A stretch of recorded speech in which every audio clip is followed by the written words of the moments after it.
Assalamualaikum warahmatullahi wabarakatuh. Nahmadullah nusalli wa nusallimu ala nabiyina al-karim amma ba'du. Rabbi syarah li sadri wa yassir li amri wahlul 'uqdatam min lisani yafqahu qawli. Allahumma arhamna bil Qur'an. Amma ba'du, qala Allah ta'ala fi kitabihil karim, a'udzu billahi minasyaitonir rajim. Bismillahirrahmanirrahim. Surat As-Saffat, surat yang ke-37. Surat yang ke-37 ayat 99. A'udzu billahi minasyaitonir rajim. Bismillahirrahmanirrahim. Wa qala inni zahibun ila rabbi sayahdin. Rabbi habli minas salihin. فبشرناه بغلام حليم فلما بلغ معه السعي قال يا بني إني أرى في المنام أني أذبحك فانظر ماذا ترى قال يا أبت افعل ما تؤمر ستجدني إن شاء الله من الصابرين فلما أسلما وتله للجبين وناديناه أن يا إبراهيم قد صدقت الرؤيا إنا كذلك نجزي المحسنين إن هذا لهو البلاء المبين وفديناه بذبح عظيم وتركنا عليه في الآخرين سلام على إبراهيم كذلك نجزي المحسنين إنه من عبادنا المؤمنين وبشرناه بإسحاق نبيا من الصالحين وباركنا عليه وعلى إسحاق ومن ذريتهما محسن وظالم لنفسه مبين Sadaqallahul azim. Hadirin kaum muslimin, mari kita bersyukur pada Allah bisa melaksanakan sholat subuh berjamaah. Dimulai dengan sholat fajar 2 rakaat, dan pada malam tadi yang sholat tahajud alangkah bahagianya karena dia mendapatkan janji maqam mahmuda. 2 rakaat fajar sebelum subuh khairun minad dunya wa ma fiha, lebih utama daripada dunia dan isinya. Sedangkan orang yang sholat subuh berjamaah masyhudan, disaksikan oleh 2 malaikat. Kemudian dalam kitab Riyadhus Shalihin, orang yang ikut sholat berjamaah subuh sama dengan sholat semalam suntuk, sholat sunat. Subhanallah. Dan sholat subuh berjamaah ada zimmah, ada tanggung jawab dari Allah Subhanahu wa taala, jaminan Allah Subhanahu wa taala. Mudah-mudahan sholat subuh kita diterima, walaupun ruku sujud kita bacaannya belum sempurna, hati kita belum khusyuk, mudah-mudahan ada dalam pemaaf Allah Subhanahu wa taala. Ada wa tamim taksirona, ya Allah sempurnakan kekurangan ibadah kami. Hadirin kaum muslimin jamaah Masjid Al-Hidayah, ini sering dibacakan oleh saya di mana-mana tentang ayat ada yang hubungan dengan bulan Idul Adha. Nabi Ibrahim alaihissalam di dalam surat Al-Baqarah ternyata dia banyak ujiannya. Sehingga dia termasuk ulil azmi yang lulus dalam ujian. Dalam the best five. Ada orang nabi di antara pilihan yang lulus ujian adalah diantaranya Nabi Ibrahim alaihissalam, Nabi Musa dan Nabi Isa, Kangjeng Rasulullah sallallahu alaihi wasallam, Nabi Ayub. Ujian-ujian ini hadirin kaum muslimin, dalam saya baca kitab dalam Fathul Muin, Nabi Ibrahim itu disunatnya umur 83 tahun. Wafi riwayatin ada 100 tahun. Ini ada hadis. Sunat itu ujian juga dari Allah.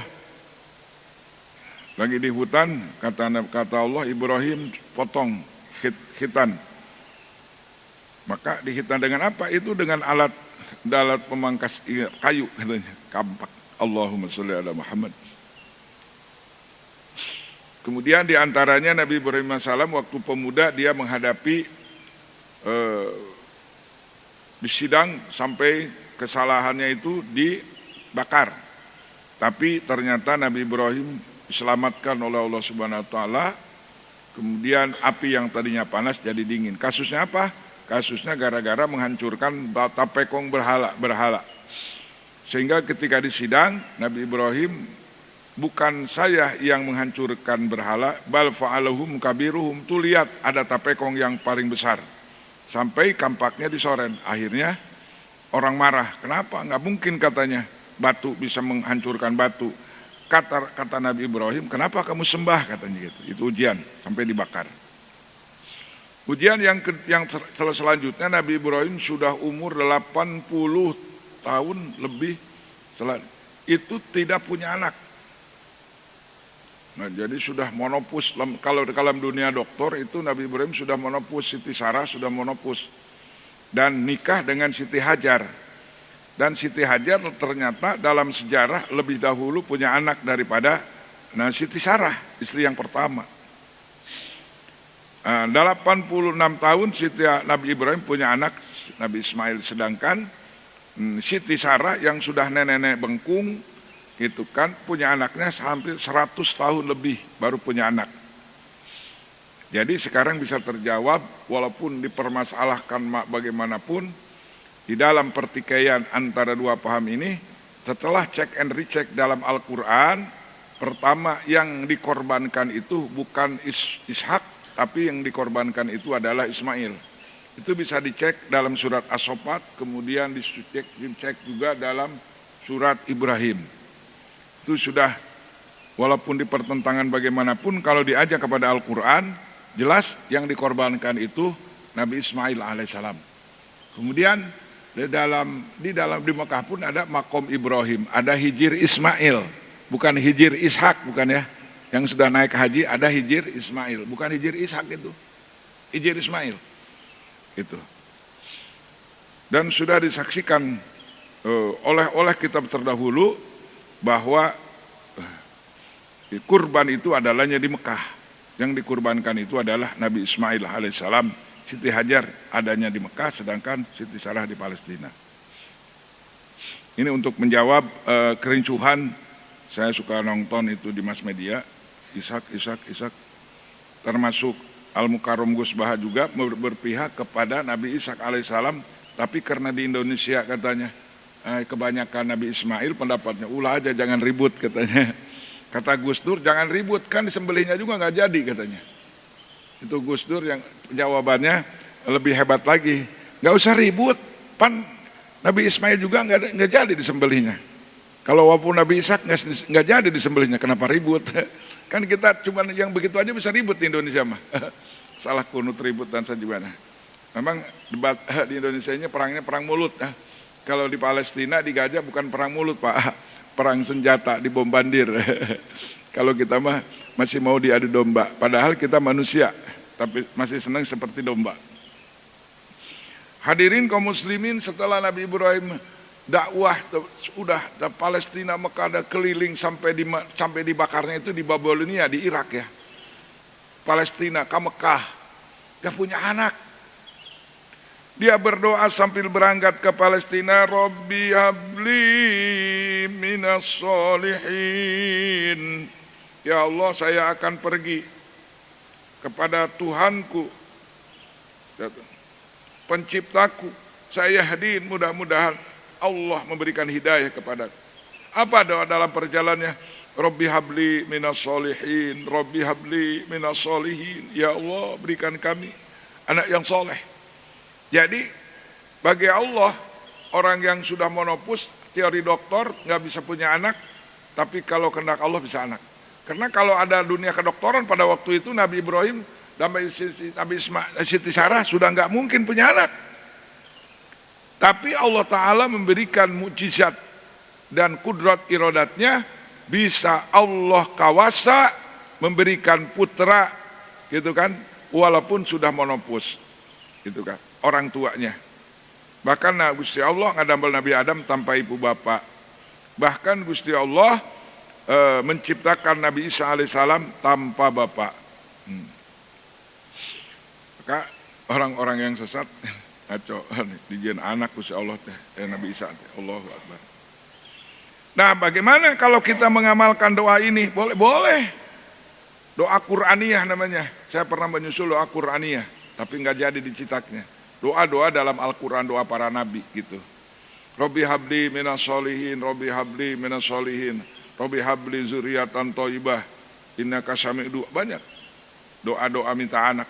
Ini Robbi paling pondok doa minta, ini doa orang monopus loh. Orang monopus ngadoa ke Allah, Robbi habli minas solihin. Siapa? Nabi Ibrahim alaihissalam. Dengan doa yang tidak putus asa, maka Allah Subhanahu wa taala memberikan fabasyarnahu bigulamin halim. Allah memberikan kabar gembira kepada Nabi Ibrahim alaihissalam bahwa engkau Ibrahim akan punya anak yang soleh, yang sabar, yang sopan dan santun. Akhirnya Allah memberikan anak melalui Siti Hajar, namanya Nabi Ismail alaihissalam. Sampai Siti Hajar pun diperagakan waktu Siti Hajar mencari air dari Safa Marwah sampai 7 balik tidak mendapatkan, akhirnya mendapatkan sumur Jam-Jam dekat Ka'bah, dekat bayinya Ismail alaihissalam, sehingga sampai hari ini air Jam-Jam tidak habis. Ceritanya itu Siti Hajar cari air tidak dapat dari Safa Marwah sampai 7 balik, sampai jengke-jengkean. Makanya kalau kita lagi Safa Marwah, pala bahan tapal hijau itu jengke-jengkean. Inna Safa wal Marwata Rabbikbir warham watakarrom, itu jalannya sampai jingjet-jingjetan itu cerita Siti Hajar itu. Tapi bagi orang yang sekuler kayak main-main katanya ke Mekah katanya, putar-putaran bolak-balik katanya.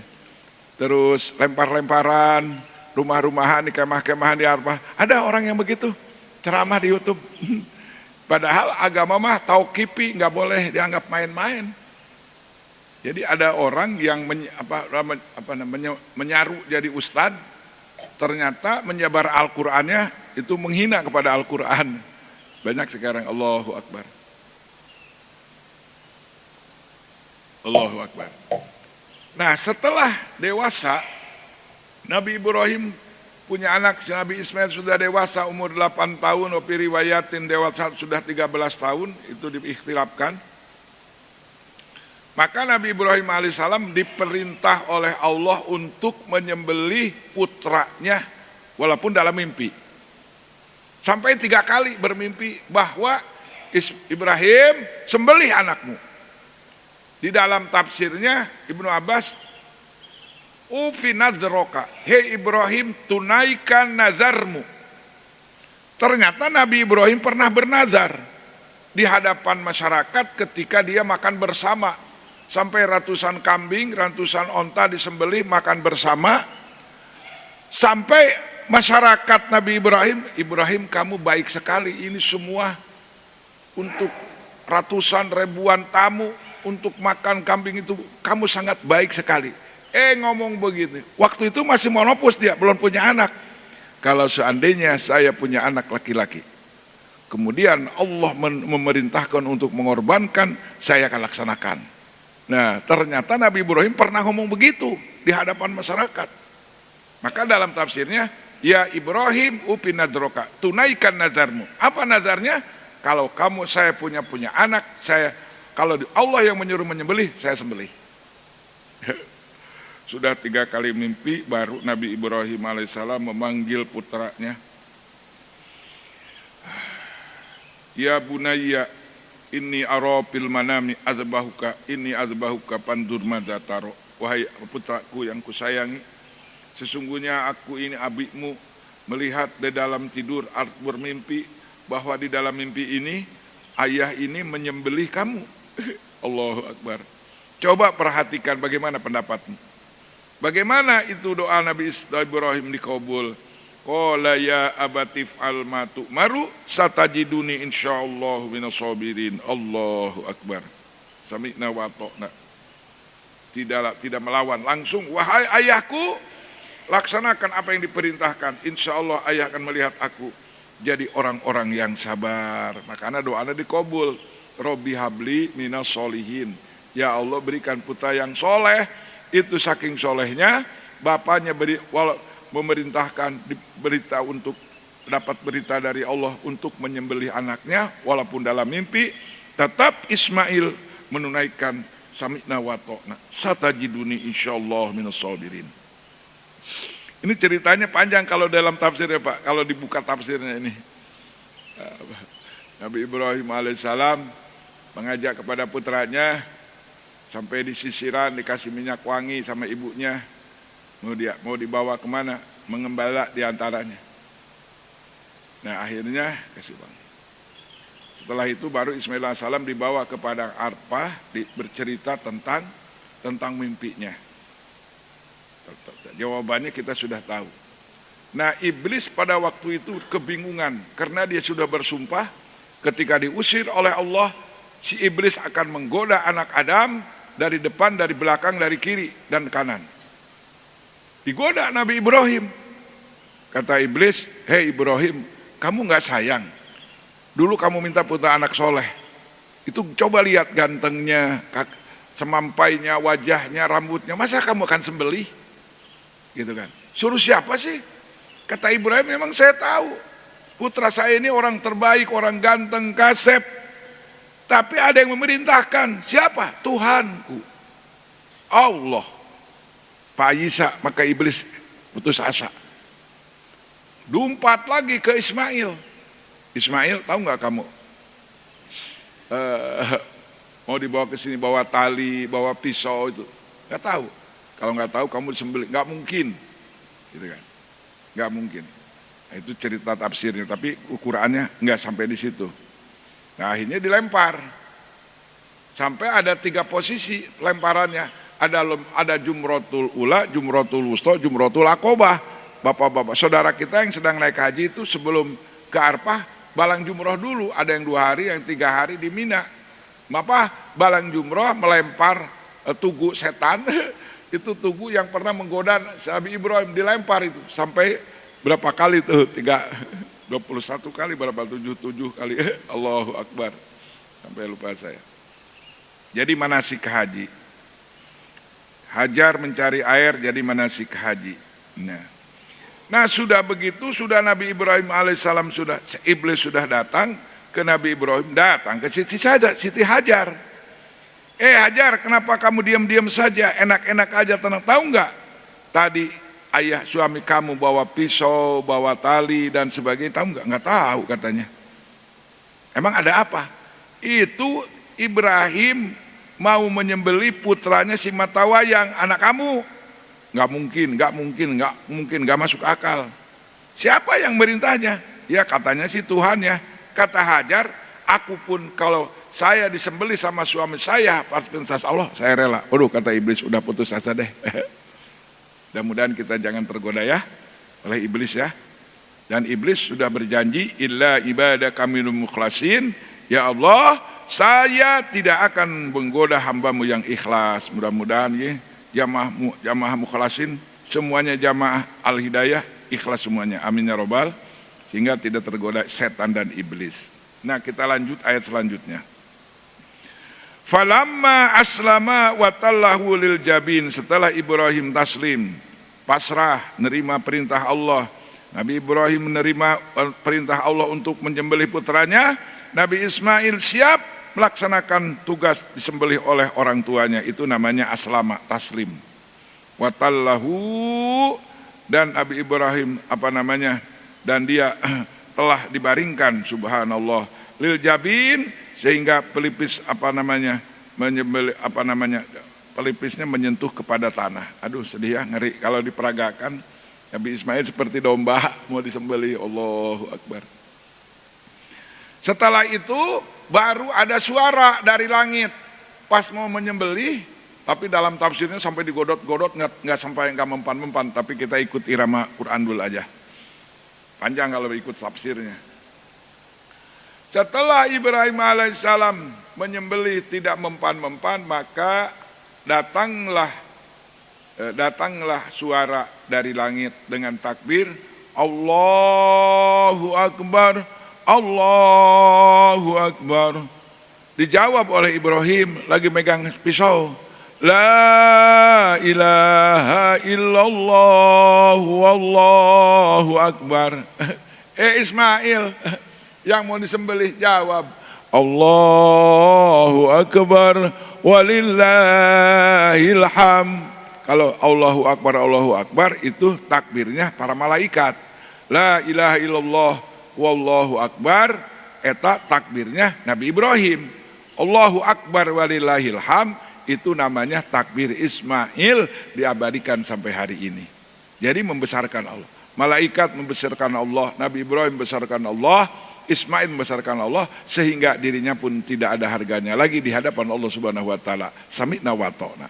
Maka kita pun kalau sudah di hati ada kebesaran Allah, mustahil jadi orang sombong. Walaupun kaya, walaupun pintar, walaupun profesor doktor, kalau di hatinya sudah ada kebesaran Allah, tidak mungkin untuk sombong. Kenapa manusia sombong? Kenapa Ki Qarun sombong, iblis sombong? Sebab di hatinya tidak ada kebesaran Allah. Maka azan pun Allahu Akbar. Mau sholat Allahu Akbar, mau ruku Allahu Akbar, mau sujud Allahu Akbar. Apa? Untuk membersihkan sifat-sifat kesombongan di dalam diri kita. Sebab bahaya sombong, saudara. Iblis bukan gak percaya sama Allah, dikutuk karena sombong. Penyakit hati. Kenapa Yahudi tidak rela Ismail alaihissalam, Nabi Muhammad SAW keturunan Ismail jadi nabi? Kenapa? Bukan tidak tahu, hasud. Penyakit hati. Nauzubillah. Hadirin kaum muslimin, maka dipanggillah Ibrahim oleh Allah, wa nadainahu ayya Ibrahim, dan kami manggilnya wahai Ibrahim, qad saddaqta ru'ya, kamu telah membenarkan mimpi kamu.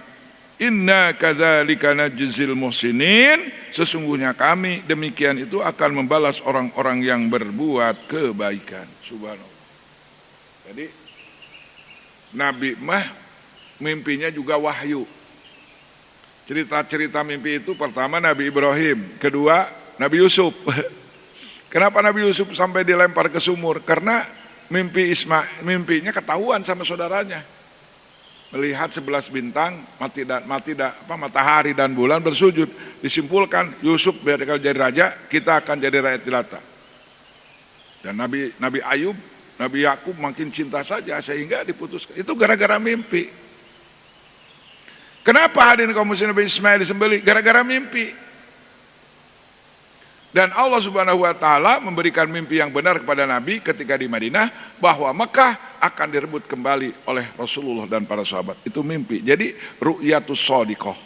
Jadi mimpinya Nabi itu disamakan dengan wahyu. Maka kalau kita mimpinya yang jelek-jelek terus karena tidurnya nggak tertib.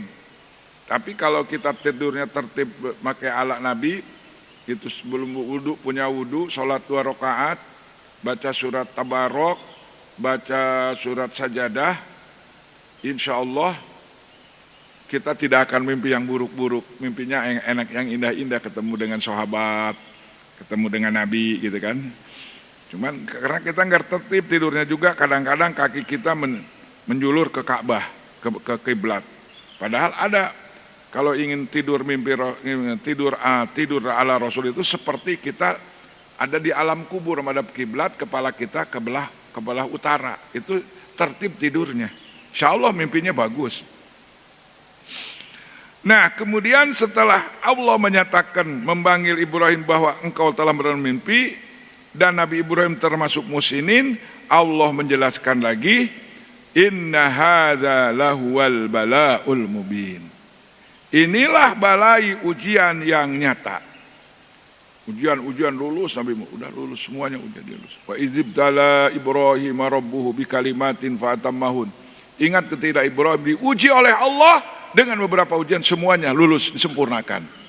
Termasuk ujian yang paling besar yang diperingati setiap tahun adalah ujian seorang putra harus menyembelih putranya, seorang ayah harus menyembelih putranya walaupun mata wayang disembelih. Sami'na wa ta'na.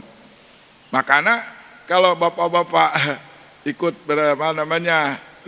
ibadah haji di sana, Itu kalau Idul Fitri nggak ada takbir di pasar, nggak ada di bus, nggak ada takbir. Tapi bapak-bapak sekarang kalau hajian, lihat supirnya, penumpangnya, kemudian di rumah kalau kita punya kenal takbir Pak, di pasar takbir, di toko takbir. Takbirnya malaikat, takbirnya Nabi Ibrahim, takbirnya Nabi Ismail alaihissalam. Subhanallah. Makanya disebut Raya Agung, hari raya yang agung. Kenapa? Memperingati seorang ayah menyembelih putranya demi perintah Allah. Apa yang terjadi? Wa padainahu bidzibhin azim. Kata Allah, maka kami menebus, tuh ditebus ya. Allah, nggak jadi sembelihnya, kata Gus Dur. Kenapa ribut-ribut, kan disembelihnya juga nggak jadi. Bidzibhin azim, dengan domba dari surga. Bidzibhin azim, dengan sembelihan domba dari surga. Jadi bapak-bapak ini dari mana? Dari surga dombanya. Allah, gede deh domba lagi segede sapi merenan. Nah, hadirin kaum muslimin, sudah jelas ya sejarah penyembelihan seorang ayah terhadap putra. Nah, terus selanjutnya wa tarokna alaihi fil akhirin, kata Allah, dan kami tinggalkan pujian, meninggal pujian Ibrahim.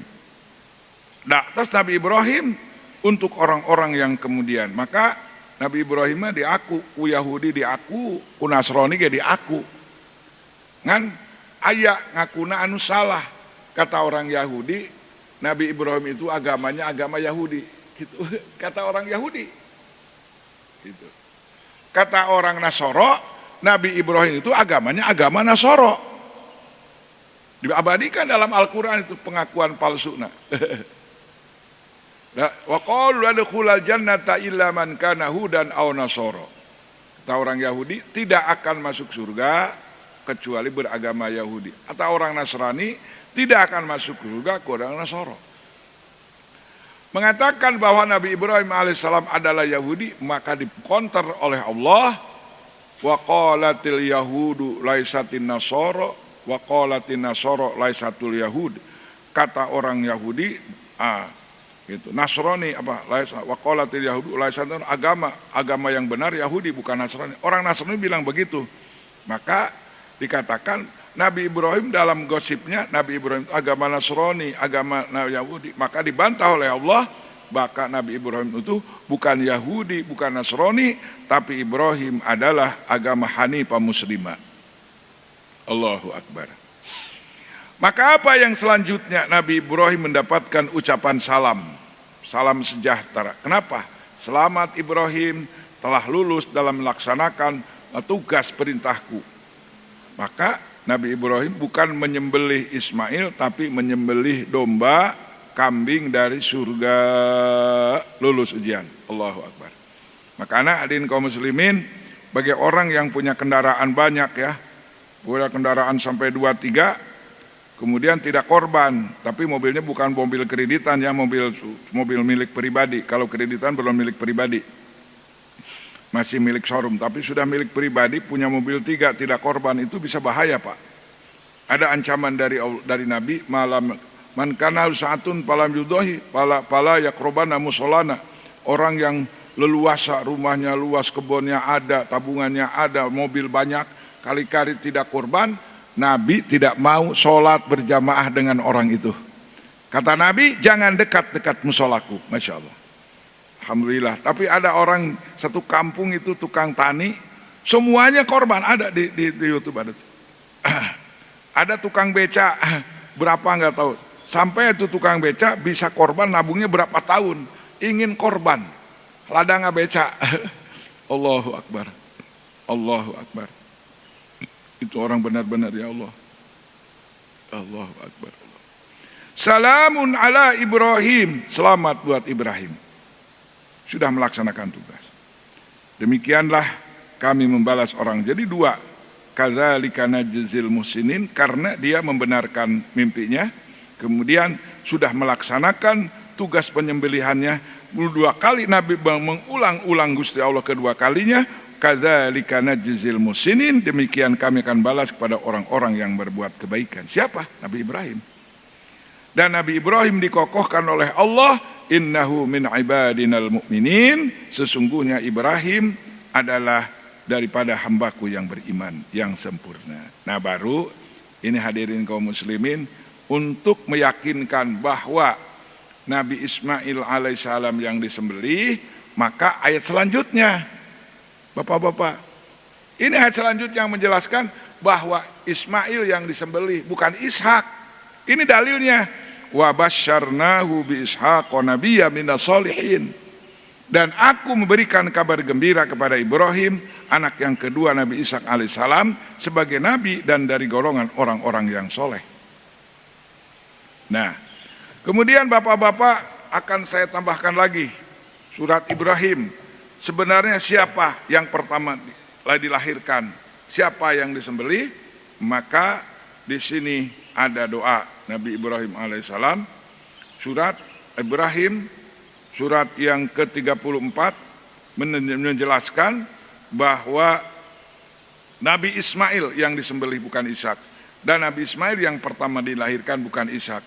Ayat 39 surat ke-14 Ibrahim. Alhamdulillahilladzi wahabali alal kibari Ismail wa Ishaq inna rabbi lasami'ud du'a. Ini doanya. Segala puji milik Allah yang telah memberikan kepadaku ketika waktu sudah tua renta anak Ismail dan Ishak. Jadi sudah fit sekarang ya. Ismail yang disembelih bukan Ishak. Walaupun dipertentangkan, kita sudah putus dengan Al-Quran bahwa Nabi Ismail alaihissalam yang disembelih bukan Nabi Ishak. Untuk menenangkan bapak-bapak jangan sampai ragu-ragu. Tafsir dahulu juga ramai, di dalam tafsir juga ada. Allahu Akbar. Wa barokna alaihi wa ala Ishak, dan aku memberikan keberkahan kepada Ibrahim dan kepada Ishak tuh. Ya. Wa min dzurriyyatima, dan di antara keturunan keduanya ada muhsinun, ada yang baik, ada yang mukmin, wa zalimun, ada yang zalim, ada yang kafir. Ya. Ada yang mubin, yang nyata. Nah, jadi jangan kaget Pak. Nabi Ibrahim itu bermohon kepada Allah supaya anaknya jadi pemimpin. Kata Allah, inni ja'iluka linnasi imama. Wahai Ibrahim, setelah kau lulus, aku jadikan pemimpin seluruh manusia. Proposal, minta. Nabi Ibrahim minta. Qala wa min dzurriyyati. Wahai ayahku, jangan saya saja jadi pemimpin, coba dong keturunan saya. Nabi Ibrahim menjawab, la yanalu ahadil zalimin. Tidak, orang zalim aku jadi pemimpin, enggak. Yang sekarang ramai itu Zionis itu, kalau kita tanya dari mana keturunannya itu, Bani Israel itu. Allahu Akbar. Di Bani Israel ada siapa? Ada Ki Korun. Bapak tahu Ki Korun? Inna Qaruna kana min qaumi Musa. Itu keturunan Ibrahim. Pabago, belegung, sombong dengan harta, memfitnah Nabi Musa alaihissalam. Turunan zalimun. Jangan kaget, sudah disampaikan oleh Gusti Allah bahwa keturunan Ibrahim ada yang muhsinun, ada yang jadi nabi, ada yang jadi wali. Kemudian Daud, Sulaiman itu turunan muhsinun. Wa zalimun, ada yang zalim. Siapa? Ki Korun. Zaman Nabi Musa itu. Mubin. Nah sekarang ada sholawat, kaitkan dengan sholawat. Kenapa Nabi Gusti Allah Kangjeng Rasul ditanya sama sahabat, ya Rasulullah, bagaimana cara membaca sholawat kepadamu? Maka Rasulullah membuat sholawat Ibrahimiyah. Jadi ada sholawat 10 sholawat yang langsung dari mulut Nabi, yang dari lisan Nabi ada 10 sholawat. Yang sini ayat sholawat ini ada hubungan dengan firman Allah. Kata Nabi, wahai sahabatku, bacakan Allahumma sholli ala Muhammad wa ala ali Muhammad kama shallaita ala Ibrahim wa ala ali Ibrahim wa barik ala Muhammadin wa ala ali Muhammad kama barakta ala Ibrahim wa ala ali Ibrahim fil alamina innaka Hamidum Majid. Nah, ternyata kenapa Rasulullah memberikan wa barik ala Muhammad kama barakta ala Ibrahim? Nah, di sini ternyata jawabannya dalam surat As-Saffat ayat 113. wa barakna alaihi wa ala Ishaq. Ayat 113. Ini jawabannya. Kenapa pakai kama barakta ala Ibrahim wa ala Ibrahim? Ada jawabannya. Quran jawabannya. Surat apa? Surat As-Saffat nomor 37 ayat berapa? Ayat 113. Wa barakna alaihi wa ala Ishaq. Dan aku berikan berkah kepada Ibrahim dan Ishak. Barokna. Ya, sudah jelas ya. Itu surat sholawat Ibrahimah ini Nabi menjelaskan dengan firman Allah wa barokna alaihi wa ala Ishaq. Hadirin yang diberkahi oleh Allah Subhanahu wa taala, kita sudah jelas, walaupun kita sudah berulang-ulang bercerita ini, saya langsung dari Al-Quran supaya jangan ada pertikaian. Dan Al-Quran ini adalah hudan linas nurun wa kitabum mubin. Jelas orang-orang yang punya gelar dari Allah itu tidak sembarangan, ujiannya luar biasa. Asyadul bala al-anbiya sumal amsal pal amsal. Paling dahsyat para nabi, ujian kepada hambanya itu adalah para nabi, kemudian di bawah nabi. Nggak ada di planet bumi hari ini yang dapat ujian seplanet bumi. Planet bumi ada berapa benua? Ada 5. Di planet bumi ada yang namanya Palestina, Gaza. Nggak ada orang yang diuji seperti itu. Sudah berapa tahun Zionis Israel ingin membumi hanguskan, ingin merebut Palestina. Sampai hari ini tidak bisa. Sebesar kecamatan Pak, Gaza. Dikeroyok oleh seluruh orang-orang kafir yang dipimpin oleh Benyamin Netanyahu, sampai hari ini belum menyerah. Bahkan sebaliknya, kehancuran negeri Israel, Yerusalem, seperti Gaza sekarang. Laha ma kasabat wa alaiha maktasabat. Maka tadi saya lupa enggak pakai kunut nazilah. Biasanya saya pakai kunut nazilah, bukan lupa ya. Allahumma sholli ala Muhammad. Kunut. Kita enggak bisa nyumbang harta tenaga, yang ada juga harta air kenceleng. Doa, doa silahul mukminin.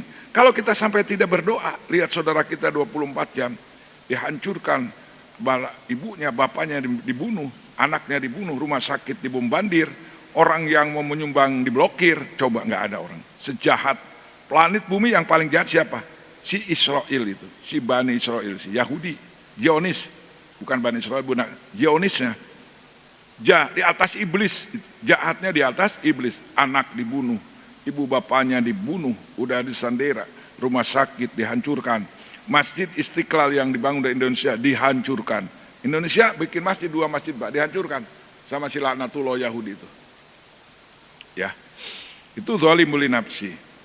Jadi hadirin kaum muslimin, kita berdoa biar banyak, jangan sampai kita termasuk tidak peduli terhadap itu. Kemudian hadirin kaum muslimin, kita ada pelajaran di sini, harus musyawarah. Kita bisa musyawarah dengan istri, musyawarah dengan anak karena masalah keluarga, harus dimusyawarahkan. Termasuk menu makanan, termasuk lebaran pakai baju apa, warna apa, seorang istri harus bertanya kepada suami, seorang suami harus bertanya sama istri, seorang suami, seorang bapak boleh bertanya kepada putranya kalau memang ada harus dimusyawarahkan. Itu kata Nabi, man mahoba manistakhoro wa manadima manistansaro. Tidak akan rugi orang yang beristikharah, tidak akan bersedih orang yang musyawarah. Gitu kan. Termasuk kita milih jodoh. Di sini yang belum punya jodoh istikharah. Punya calon istri si Mimin, si Mumun, si Titin, istikharah. Gitu. Mana nih si Titin atau si Mimin, atau ketiga-tiganya diborong. Sekarang mah ada Pak, yang nikah langsung diborong 2, direndengin. Gitu. Hebat. Allahumma sholli ala. Kita mau beli tanah istikharah, mau beli rumah juga istikharah, makhoba manisah. Kemudian musyawarah dengan istri. Jangan sampai ada bilang kejutan. Saya ada kejutan buat mama, apa? Ini kunci rumah.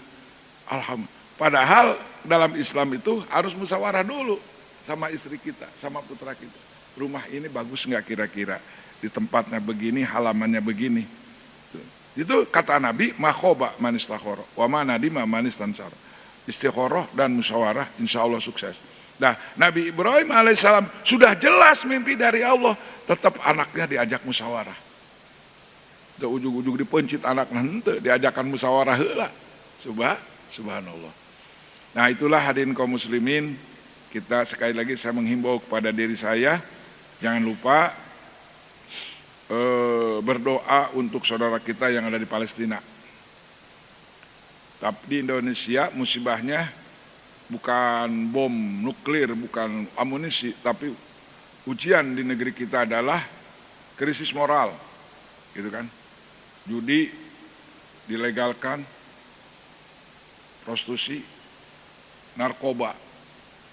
Yang paling mengerikan, saya khutbah Jumat, 2 minggunya ketangkap pabrik narkoba ternyata ada di Sentul. Subhanallah, nauzubillahimin. Allahu Akbar. Kita dibombardir dengan narkoba, dibombardir dengan krisis moral dan sebagainya. Dibombardir dengan contoh-contoh di antara oknum penguasa yang mencontohkan tidak baik kepada masyarakat. Itu pun kan ujian. Maka saya kalau kunut najilah begini. Allahumma ansur ikhwananal muslimin wal mujahidina fi Palestini wal Gaza wa fi biladina Indonesia. Indonesia ini disebut pelan-pelan. Wa fi kulli makan, ya Allah tolonglah saudara kami yang ada di Palestina. Mujahid ya Allah, kalau mati syahid ya Allah. Tolonglah saudara kami yang ada di Gaza, di Palestina ya Allah. Unsurhum nasron aziza, nasron qoriba, fatan qoriba. Tolong secepatnya berikan kemerdekaan saudara kami yang Palestina. Itu kunut najilah Pak, penting. Dan kemudian wansur ikhwananal muslimina fi biladina, ya Allah, tolong saudara kami yang ada di Indonesia yang jadi pemimpin, jadilah pemimpin yang mendapatkan pertolongan-Mu ya Allah, ulamanya saroleh, umaroknya soleh, orang kayanya soleh, yang usahanya juga soleh, tidak berani makan. Itu harus berdoa Pak, kepedulian. Maka bapak-bapak ada suatu negeri, di satu negeri kecil, itu habis sholat mendoakan pemimpinnya, memimpin doa positif. Panjangkan umur pemimpinnya, amirnya, negeri kami dipimpin, semoga pemimpin kami disehatkan, panjang umur, bukan dikutuk, bukan.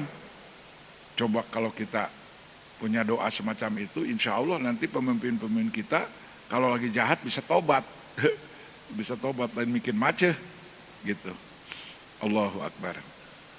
Barangkali hadirin kaum muslimin rahimakumullah, pertemuan saya mohon maaf bila ada, semoga Allah memaafkan apabila kami menyampaikan tidak sesuai dengan wahyu, mudah-mudahan Allah maafkan. Dan sekali lagi saya bermohon kepada Allah, mudah-mudahan bapak-bapak yang sudah berkorban diterima oleh Allah korbannya. Sekarang baru berapa kemarin?